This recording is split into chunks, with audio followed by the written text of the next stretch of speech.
ভারতীয় জনতা পার্টি মেখলিগঞ্জ বিধানসভার মেখলিগঞ্জ ১ নম্বর মণ্ডলের রানীরহাট বাজারে ২ নম্বর শক্তি কেন্দ্রের পরিবর্তন সংকল্প পথসভা অনুষ্ঠিত হল।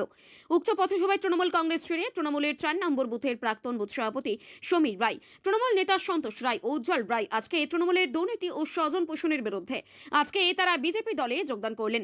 নবাগত কর্মীদের হাতে দলীয় পতাকা তুলে দেন জলপাইগুড়ি সাংগঠনিক জেলা বিজেপির সাধারণ সম্পাদক সম্মানীয় দধিরাম রায়, মেখলিগঞ্জ ১ নম্বর মণ্ডলের সভাপতি সঞ্জীব চন্দ্র রায়।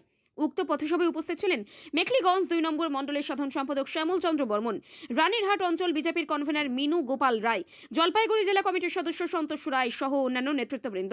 কি বললেন নবাগত যোগদানকারী প্রাক্তন বুথ সভাপতি সমীর রায় ও রানীরহাট অঞ্চল বিজেপির কনভেনার মিনু গোপাল রায়, শুনুন।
প্রকৃত পরিবর্তনের জন্য আজকে গোটা পশ্চিমবঙ্গ জুড়ে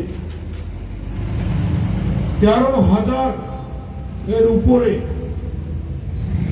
ছোট ছোট করে এইরকম পরিবর্তন সভা অনুষ্ঠিত হচ্ছে এবং রানীরহাটে আমাদের ৩টা বন্ধুগণ এই পরিবর্তন সভায় অবৈধ অনুপ্রবেশকারী, ২ নম্বরে বেলাগাম দুর্নীতি, ৩ নম্বরে পশ্চিমবঙ্গের আইন শৃঙ্খলার অবনতি, ৪ নম্বরে